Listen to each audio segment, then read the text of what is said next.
Hola a todos y bienvenidos a este espacio de WEF Expansión. Soy Eladio González y me da muchísimo gusto estar aquí hoy con Maribel dos Santos, que es vicepresidenta senior para Latinoamérica y directora general de Oracle en México. ¿Qué tal, Maribel? ¿Cómo estás?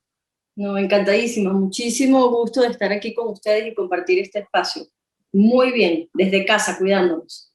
Sí, exacto. Desde casa todos todavía, como estábamos comentando, pero bueno, déjame dar un poco el perfil, ¿no? Y por qué queremos hablar contigo de un tema tan importante como es el del síndrome del impostor. Tú eres una de las mujeres de negocios más destacadas de México, según el ranking que publicamos todos los años en Expansión, no solo por tener una trayectoria internacional muy destacada, sino porque participas activamente en organizaciones en favor de la equidad de género, como en la MITI, que es la asociación que reúne a estas empresas tecnológicas, donde eres consejera de Amity WIT, que es el Comité de Mujeres en Tecnología, o también formas parte de la red de mujeres líderes en transformación digital impulsada por Accenture México y el Tecnológico de Monterrey. Por lo tanto, pues nos da muchísimo gusto poder tenerte aquí hoy para hablar contigo, como comentaba, de este tema que es el síndrome del impostor. ¿En qué consiste? Pues básicamente en que las personas exitosas, algunas personas exitosas, mejor dicho, no llegan a asimilar sus logros y suelen pensar que solamente han tenido suerte por estar pues en el lugar indicado, en el momento justo. Esto, según varios estudios, afecta principalmente a las mujeres por arriba de los hombres. Maribel, ¿por qué sucede esto, especialmente entre las mujeres exitosas, entre las mujeres líderes? Ya. No, súper interesante el tema. La realidad es que yo creo que hay un título, hoy en día es el síndrome del impostor, pero yo creo que hemos padecido de esto por mucho tiempo en nuestras vidas y en las distintas etapas, ¿no? No solamente cuando solamente se es exitoso. Y yo creo que es que para mí, con lo que he leído y probablemente con lo que me ha sucedido, es que el éxito está muy relacionado a la felicidad, en mi criterio. Y cuando tú estás muy relacionado a la felicidad, también entiendes que la felicidad es una emoción muy efímera, es decir, que dura a lo mejor un corto plazo, entonces tienes miedo. Y al tener miedo, entonces tú mismo te autosaboteas de por qué soy tan feliz y por qué soy tan exitoso y empiezas a crearte algunas ideas de que realmente es preferible no mostrarte ni tan exitoso ni tan feliz porque algo te va a suceder. Y yo creo que eso es parte del ser humano. Es parte de lo que realmente, no sé si inculcado solamente por la sociedad, sino también por la religión, en donde dicen que si es demasiado duradero, pues algo no es tan real. Entonces yo creo que eso viene asociado a esto, Eladio. Yo siempre digo que lo más importante, no importa en lo que hagas, es como autoconocerse, ¿no? Y si tú te autoconoces, el autoconocimiento es importantísimo, de un conocimiento lúcido, ¿no? Y cuando digo lúcido, es que podamos decir, oye, ni tan pegado al ego, ni tan pegado a la humildad.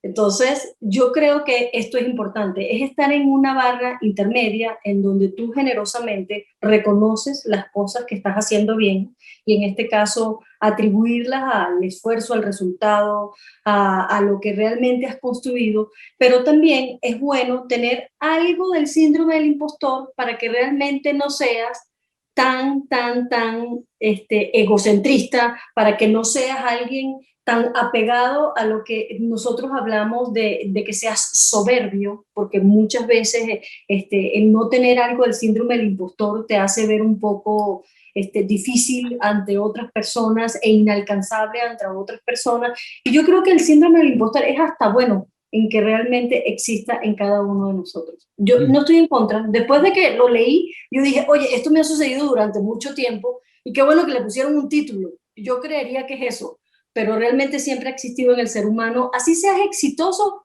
y esté asociado a la felicidad, en este caso con los temas personales, ¿no? Sí, ¿no? Como decías, todos lo hemos sentido, o casi todos en algún momento, 7 de cada 10 personas, según el estudio en el que me he basado, en el que acabo de consultar. 7 de cada 10 personas, obviamente esto es Wow. una hombres y mujeres, un poco más, aumenta un poco más en el caso de las mujeres, hasta un 18% más, pero pues sin duda es algo que nos toca a todos y me hace me gusta esta perspectiva de un poco del síndrome del impostor, no es del todo negativo, no se trata solo de una baja autoestima, no es solo perfeccionismo, puede ser el entorno. ¿Qué es lo que lo provoca realmente? Está bien tenerlo, como tú dices, en cierta manera, para no un poco más arriesgados a lo mejor y ser un poco más humanos, esa inseguridad nos hace más humanos, más vulnerables quizás también, pero es un tema que puede ser provocado también por el entorno, es algo cultural también, y el hecho de que lo padezcan más las mujeres puede ser debido a que, pues, todavía culturalmente no estamos tan acostumbrados a ver mujeres en puestos de liderazgo, por ejemplo, en áreas de tecnología como es la tuya. Sí, no, bueno, la realidad es que sí hay una diferencia desde que yo tengo más de 30 años en el área de tecnología. Recuerdo que comencé pequeña. Y hoy en día, pues sí ha evolucionado muchísimo la participación de las mujeres en el mundo de la tecnología. He pasado en estos 30 años por 3 empresas relacionadas a telecomunicaciones, relacionadas a todo lo que tiene que ver sistemas de información, y hoy en día, pues una de las empresas a nivel líder mundial como es Oracle, y que realmente me ha dado la oportunidad de vivir este recorrido, pero sin dejar de sentir los pies sobre la tierra. Es decir, yo sí pienso, Eladio, que justamente encajándolo en esta frase, en el síndrome del impostor siendo mujer, repito que me parece positivo porque te hace ser, como bien lo dices, bastante más humana, bastante más vulnerable. Y bueno, y si hay algo que le añadimos es que la pandemia nos enseñó que somos totalmente vulnerables, que hoy existe y puedes tener todo el éxito, no importa que las redes sociales, la sociedad te coloque en el spot, pero realmente mañana puedes no estar. Entonces, ¿cuánto dura realmente el éxito y cuán vulnerable eres de perderlo de un día para el otro, ¿no? Y entonces yo solamente digo que basta pequeñas horas para perder totalmente tu reputación. Exacto. Entonces, se te cae todo lo que tiene que ver relacionado con el éxito. Y hay una frase que me encantó y que decía que el éxito de una persona es tener siempre un comportamiento como si te estuviesen viendo. Pero lo más fuerte es que en el momento en que no te están viendo, seas algo genuinamente como te quieres comportar. Y así deberías de ser hacia afuera. Entonces, eso me impactó porque muchas veces tenemos como muchas pieles o muchas caretas probablemente, pero si tú te sientas en un rincón de tu casa o te sientas tú sola a tomarte un café y eres la misma persona, entonces yo creo que eso es parte del autoconocimiento y de sentirte bien contigo misma, ni tan pegada otra vez, ni al ego, ni tan pegada a la humildad. Es decir, yo creo que está en una combinación que me parece increíble, y las mujeres, pues, nos han criado como para realmente, oye, tenemos que hacer sacrificio. Las mujeres estamos asociadas a la palabra sacrificio. Entonces tenemos que sacrificarnos porque, pues, definitivamente en su momento, pues ya no es así, gracias a Dios. Tenemos que solamente estar como una costilla del hombre. Entonces, pues definitivamente ya no lo es. Entonces, y tenemos que sacrificar muchas cosas por la familia, por nuestros hijos, por el entorno, por la sociedad. Y yo creo que eso ha evolucionado de una manera generosa, Eladio. Y me parece increíble desde que comencé hasta ahorita, en que realmente estamos haciendo una labor que va a ser un poco más sencilla para todas aquellas mujeres, en que realmente tienen que sacar la palabra sacrificio de su De su vocabulario. vocabulario. Y la palabra tolerancia. Yo creo que tenemos que sacar de nuestro vocabulario la palabra sacrificio y tolerancia cuando estudiamos, cuando nos casamos, cuando trabajamos, porque eso significa soportar. Y entonces eso tiene que ver mucho con lo que tú estás hablando, de qué significa, porque te autosaboteas, porque ahí fue donde te lo inculcaron. Entonces es como deslastrar un poco todas esas incorporaciones y realmente decir, me lo merezco, pero me lo merezco de una manera lúcida, me lo merezco de una manera genuina, de una manera en la que no me vuelva una persona egocéntrica, ni me vuelva una persona soberbia, ni una persona que realmente extremadamente vanidosa, porque Ujú, entonces rozas en un espacio en el que te vuelves alguien que realmente la gente tampoco quiere escuchar ni ver, a mi ujú. criterio. No, me encanta lo que dices y qué bueno que está evolucionando, como comentas, y que las nuevas generaciones pues ya lo van viendo de una manera diferente, sin duda, gracias a ejemplos, ¿no? Role models y mentoras como puedes ser tú. Pero hablando del tema de la vulnerabilidad, que es otro tema que me encanta al referirnos a los líderes, y eso es algo que creo que las mujeres lo tienen mucho más evolucionado. ¿No? El mostrarse vulnerable es algo que es un valor ahora en los líderes que los hace mucho más humanos, mucho más empáticos, generan mucha más empatía. Y en este contexto de la vulnerabilidad, uno debe hablar del síndrome del impostor cuando lo siente, debe ser claro con ello.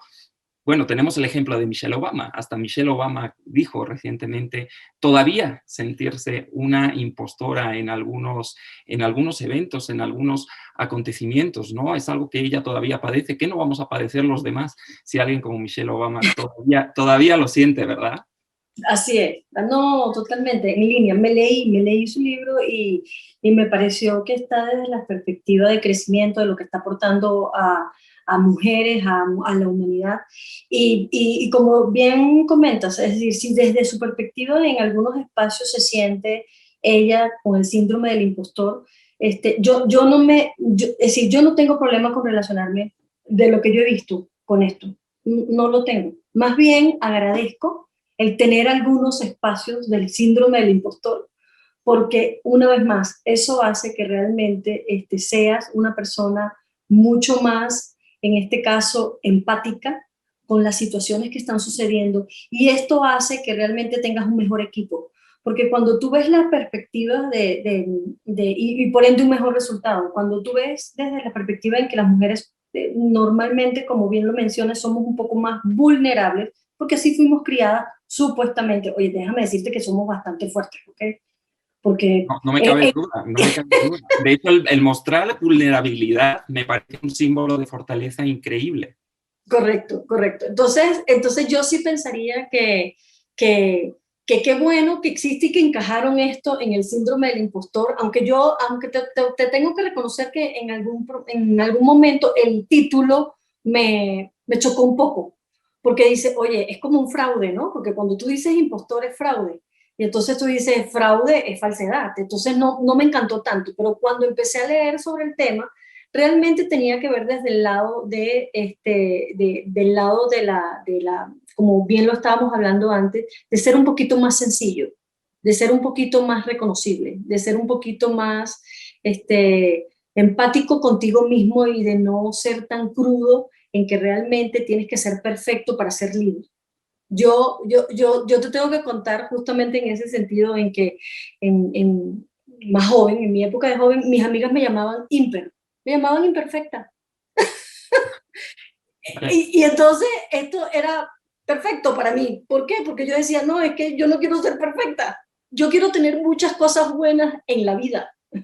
Pero probablemente si yo escojo siempre ser perfecta, voy a tener menos cosas que disfrutar. Entonces, hay algunas que no tienen tregua, que son los valores, por supuesto, el valor que tienes por la familia, el valor que tienes pues realmente en comportamiento, eso no tiene para mí, son los no negociables, pero definitivamente cuando algunas me decían imperfecta, yo le decía, eso es lo que quiero ser, ¿sabes por qué? Porque yo considero que siempre estoy en el umbral de la felicidad, de lo que existe, pero también de la paz. Entonces eso me hacía mucho más tolerable todo esto que estamos hablando de sostenerme y de seguir caminando, aunque realmente todas las cosas no las haces perfectamente bien. Porque para perfecto, pues diría yo que hay uno solo, sin hablar de la religión, pero que sencillamente yo me sentía feliz conmigo mismo, pero más que feliz me sentía en paz con cada espacio que me manejaba tanto personal como profesionalmente. Ujú. Bueno, es una manera de pensar muy vanguardista, la verdad, y muy admirable eso de abrazar, ¿no? O el permitirte cometer errores, ¿no? Yo creo que, y aprender, pues, a aprender de ellos y digamos, corregirlos y sobre todo, bueno, pues mostrar que el camino no es el de la perfección, que es inalcanzable, y que yo creo que es una imposición especialmente pesada para las mujeres ejecutivas, porque no solo se les exige ser perfectas, entre comillas, en su trabajo, en su sector, en su industria, en los objetivos que tienen que cumplir como ejecutivas o empresarias, sino luego ser perfectas también en la parte personal, familiar y no social. Siempre se exige o igual se ve más con lupa el que las mujeres sean capaces, ¿no?, de soportar esos dos ámbitos, ¿no?, y llevarlos al mismo nivel, ¿no?, de perfección. Esa es una carga especialmente dura para las mujeres. Sí, a ver, yo pensaría, Eladio, que justo en la línea en la que estamos hablando, yo creo que yo no lo sentí desde muy temprano porque siempre me percibí y no sé si era autoconocimiento, como alguien que realmente no buscaba la perfección en cada cosa.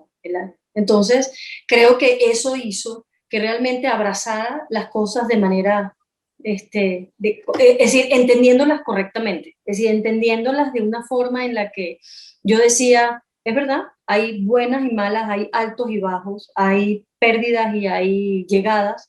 Entonces, realmente si tú abrazas ese concepto en donde tú dices que no conformarte con que la vida es así, pero sí entender que, pues como bien lo dices, es buscar entender cómo lo entiende, es como entender y buscar cómo resolverlo, pero desde la perspectiva de cómo seguir adelante, porque para eso estamos acá en la vida, personal y profesionalmente. Entonces, yo pensaría que eso me ha ayudado muchísimo en cada espacio, en cada rol que tomas, en cada empresa que vas y en cada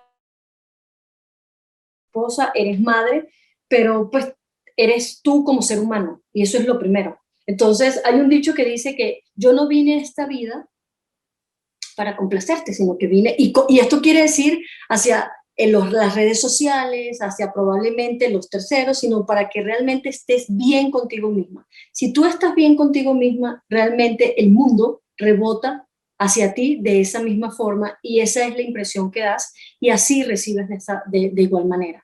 Entonces, yo sí pienso que, no sé si por personalidad, porque bueno, yo nací en una familia en donde tenía varios hermanos y todos tenemos personalidades distintas, pero mi mamá siempre nos dijo que los valores eran lo más importante, lo que no se podía negociar, y en base a eso construye y sé tú mismo, y cada uno tenía una personalidad diferente. Y yo creo que eso me ha acompañado en cualquier una de los roles que he tenido, ¿no? En Oracle, como bien lo dices, y cuando estuve en Unisys, y en este caso, en mi primera compañía en donde trabajé en Siemens, era un mundo muy, muy, muy masculino. Sigue siendo un mundo todavía muy de hombres. Y entonces lo único que yo me podía, desde que me levantaba hasta que me acostaba, era, ok, hoy fue positivo, hoy realmente actuaste en base a lo que realmente te enseñaron y te educaron, y es como te sientes bien tú, y eso era lo único que no me permitía dudar, Eladio. Entonces, ese síndrome del impostor, yo diría que lo abracé desde una manera temprana, diciéndome, sí, hay cosas que no las voy a poder hacer, hay cosas que sí, y que yo creo que si tú estás en paz contigo mismo y estás seguro de realmente de lo que tú construyes, pues realmente es lo que demuestras. Entonces no hay mucho más que adornar, en mi criterio. Te ha tocado decirlo muchas veces, esto no lo puedo hacer, hasta aquí no voy a poder Sí, alcanzar, denme chance. sí, sí, sí. ¿Me puedes comentar un poco Sí, bueno, yo recuerdo que la primera vez, y gracias por preguntarlo, la primera vez que que me dieron una oportunidad fuera de mi país. Yo nací en Venezuela, soy hija de padres europeos, de padres portugueses, y como que en nuestra vida realmente el ser extranjero en otro país ya era algo normal. Entonces, la primera vez que Oracle me dio la oportunidad de tomar una posición en Perú fue esto, como directora general. La realidad es que fue un parte de aguas porque pues sí fue diferente porque ya tenía hijas grandes, tenía una de 18 y otra de 10, que ya iba a cumplir en este caso 15, y iba a cumplir 16 y era difícil, y en ese momento sí tomé la decisión. Y estuve probablemente con una situación familiar algo complicado con mi mamá, sin embargo, ahí tomé la decisión de estar, ¿no? Y de ir. Acto seguido estuve unos 2, 3 años en Perú y me dijeron, oye, Maribel, te necesito en tal lugar, te necesito en México. Y entonces le dije, no estoy lista. Se lo dije a mi jefe y le dije, no estoy lista, yo creo que yo todavía tengo que terminar de hacer una labor en Oracle Perú y adicionalmente tengo un espacio con mi hija, pues la mayor, en donde esto y esto, y establecí algunas prioridades. Ahí es donde te vuelves a pegar otra vez a los valores y eres fiel a ti mismo. Porque yo todavía no había entendido que había hecho lo suficiente, y fíjate, ahí está el síndrome del impostor, acompañándome. ¿Ves? Sí, porque déjame hacer un inciso.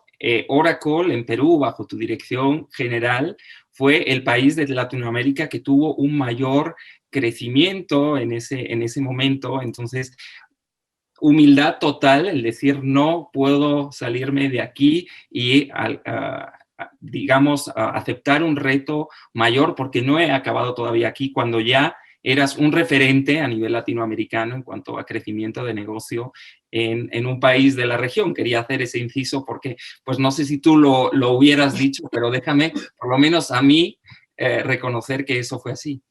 No, sí, y te agradezco. Sí, fue así, realmente fue así. Fui el país que más creció, y sin embargo le dije, me falta todavía un sentido de pertenencia, un sentido de orgullo entre Oracle y el país, en que realmente sí podemos, y fue así, Eladio. Y entonces ese año le dije, déjame un año más, y menos mal, porque pues mi jefe lo entendió perfectamente y me dijo, listo, y pues al año siguiente ya sí me mudé a México, ¿no? Con una posición un poco más regional, una posición en donde realmente tenía que atender 9 países de Latinoamérica en una solución en particular, y esto me permitió otra vez nuevamente crecer y crear nuevas habilidades de este manager. Esto hubiese sido más sencillo si regionalmente, porque anteriormente era muy presencial, pero regionalmente tenías que estar virtual o por teléfono con todo tu equipo, no había tenido la experiencia, y fue y de igual forma una experiencia maravillosa. Pero sí, en ese momento levanté la mano y le dije, oye, no estoy, lo reconozco, porque pues no podía comparar el tamaño de una subsidiaria como Perú, como la de México, y quería dejarla, de que no había sido fortuito, Eladio, de que justamente el síndrome del impostor te dice que muchas veces lo atribuyes a la suerte o a un pico, y no fue así.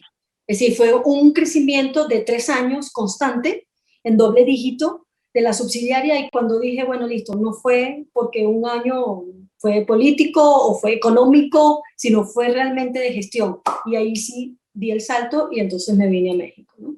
Tomando distintas posiciones. ¿Y cómo te ha ido aquí en México? ¿Has podido reproducir, digamos, esos logros que tuviste en Perú y demostrar una vez más que eso no fue cuestión de suerte, sino que fue una cuestión de buen manejo del negocio, de conocimiento y pues de todo, ¿no? De liderazgo. Pues sí, bueno, te comento que justamente el año pasado, este año de pandemia, donde comenzamos pandemia, que era nuestro último trimestre, de las 3 regiones, pues Oracle México quedó con la subsidiaria de mayor crecimiento en Latinoamérica. ¿Okay? Crecí de un año para otro. En este año, pues definitivamente hoy todavía estamos en quiet period, no tenemos resultados del año, pero realmente este año fue más retador que el anterior. Yo creo que países en toda Latinoamérica en donde se toman, y aquí es donde hay que evaluar y no fustigarse demasiado, porque pues sí dependes de tu gestión, pero también dependes del entorno, dependes de hoy en día esta crisis humanitaria, en este caso sanitaria diría yo, pero que impacta social e impacta económicamente. Y hay que entender y ver cómo te vuelves a levantar y vuelves a decir, vuelvo a crecer nuevamente para el próximo fiscal year. Pero sí, voy a cumplir 3 años de que tomé este rol y 2 de los años pues realmente hemos crecido de manera consecutiva, ¿no? Entonces, yo sí pienso que es positivo y tuvimos ese premio el año pasado. Uh-huh. ¿Y siempre eres consciente de esos logros? ¿Siempre eres consciente de los logros que has alcanzado? ¿O todavía te asaltan las dudas? ¿Serías capaz de volver a decir que no a una posición que fuera más retadora que la que tienes actualmente? ¿O ya, digamos, eso se superó y ahora sí ya te ves capaz de aceptar cualquier otro puesto que te pudiera ofrecer la compañía? Mira, qué interesante, porque es como si hubieses hablado con el Con la bola de planning. cristal. Yo creo que tú estás dateado. Pero bueno, la realidad, Eladio, es que Oracle es tan dinámico como la tecnología y te va arrastrando y te va como llevando en una velocidad en la que tú dices, wow, no sé si todos los gadgets o todas las implementaciones tecnológicas voy a ser capaz de asumirlas antes de que salga la nueva versión. Así es Oracle, para darte una comparación. Y así también son algunos movimientos en Oracle, ¿no? Entonces, yo lo que digo es que hoy todavía yo tengo una misión todavía con Oracle México y Oracle está en constante observación. Esto es interesantísimo. Nosotros tenemos, para mí, en todo en el transcurrir, hay 3 espacios que hacen la diferencia, en que alguien te observa, alguien opina y alguien te da la oportunidad. Yo lo llamo las 3 O. Entonces, realmente, y en la primera tiene que ver mucho con actitud, tiene que ver mucho con conocimiento, tiene que ver mucho con entendimiento y cómo entregas y tienes empatía con ese resultado. Entonces, la observación es sumamente importante. Posteriormente pasas a que alguien o un comité emita una opinión de ti y entonces, o tú levantes la mano, porque hoy, menos mal, las mujeres levantamos la mano, antes no lo hacíamos por todo esto que estamos pasando en la brecha de género, pero definitivamente sí lo estamos haciendo, y ahí es cuando te dan la oportunidad. Yo pensaría que depende, respondiendo puntualmente, depende del reto que te quieran proponer, entonces tú tienes que tener una confianza lúcida en ti, pero lúcida, porque si es irresponsable, entonces pones en riesgo también los números y los resultados de la compañía. Claro. Y tienes que decir, oye, si estoy, creo que me falta esta curva y entonces me subo. O no, si estoy, me falta muy poco en la curva y me subí. Siempre estamos en constante crecimiento, siempre estamos en constante, asumimos riesgos diferentes y desafíos diferentes, para no decirle riesgo. Y sí, si realmente me dijeran, oye, pues, ¿quieres tomar tal desafío? Yo lo evaluaría desde la perspectiva en lo que he crecido y en lo que estoy respondiendo, como para decir sí o no. Creo que estoy en la misma, en la misma situación, Eladio, siendo bien generosa, sin ser humilde. Sino en este caso reconociendo que probablemente dependiendo de lo que te propongan, puedes tomarlo o no puedes tomarlo. Uh-huh. ¿Y qué piensas entonces cuando se habla de cuotas? ¿No? Obviamente en el sector de la tecnología hay una gran falta de mujeres, especialmente en puestos de liderazgo como el tuyo, en consejos de administración, ¿no?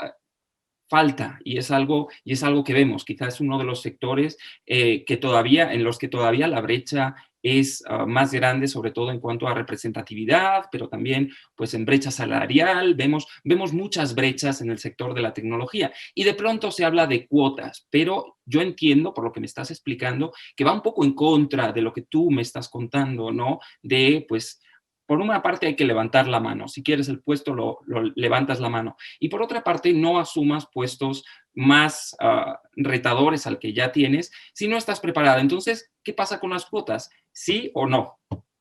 No, fíjate, hago una acotación con que no asumas puestos si no estás preparada. Yo siempre digo que nunca vas a estar 100% preparada para a lo mejor tomar el puesto que corresponde, el mayor. Y te voy a decir algo, porque si estuvieses al 100%, esa posición no es para ti, es para otra.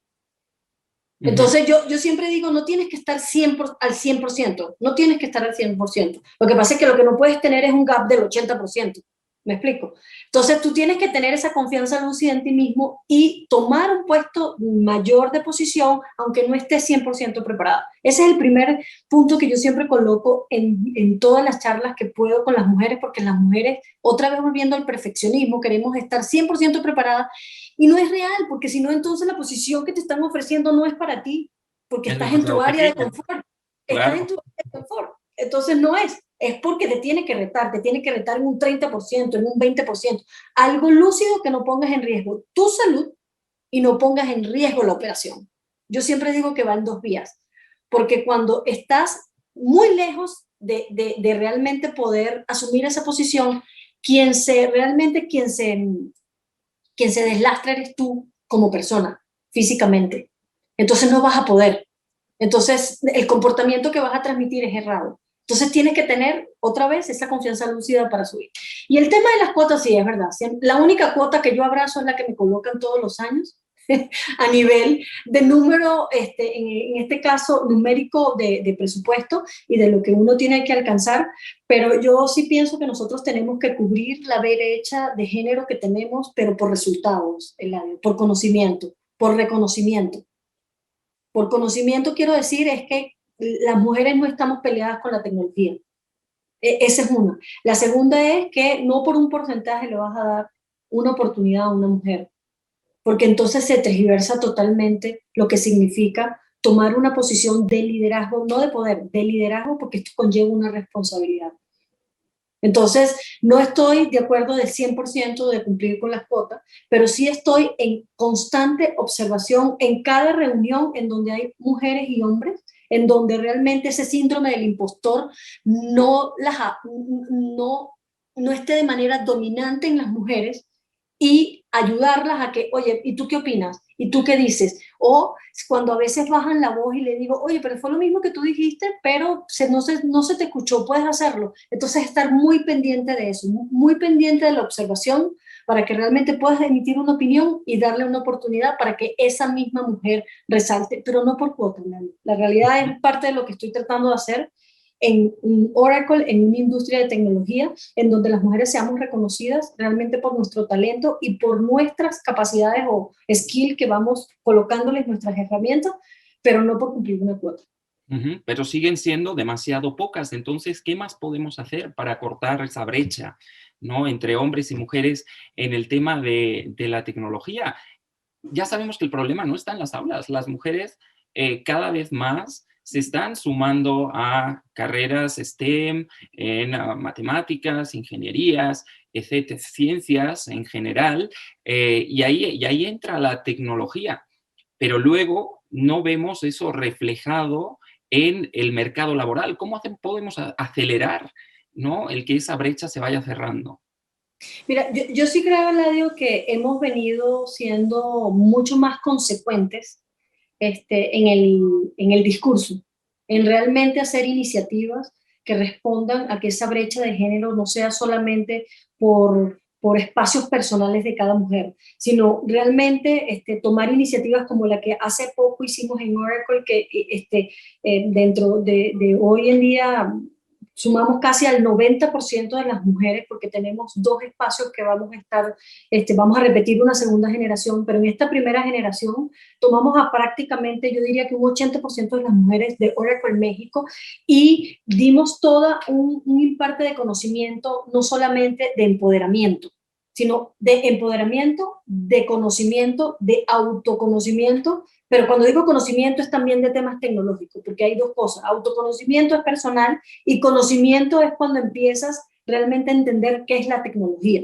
Entonces, nosotros estamos ahorita realmente haciendo como hablábamos la otra vez, estamos muy atentos y haciendo un esfuerzo de repetir estas iniciativas que anteriormente no existían para ir cerrando esta brecha y para que cada vez hombres y mujeres se vean realmente reflejados y puedan decir, estoy cerrando. Yo sí te puedo decir que desde que estoy pues dentro de lo que es la dirección general, hemos crecido unos cuantos puntos por temas de non-disclosure, no te puedo decir exactamente cuántos, pero a nivel de diversidad e inclusión hemos crecido considerablemente en posiciones de liderazgo y en posiciones de toma de decisiones, más mujeres que hombres de las que existían hace 3 años. Y eso me enorgullece. Yo pienso que hacer este tipo de foros con mujeres, y por eso te agradezco, de verdad que les agradezco este espacio, en donde la tecnología, una vez más, les repito, no está peleado con el género,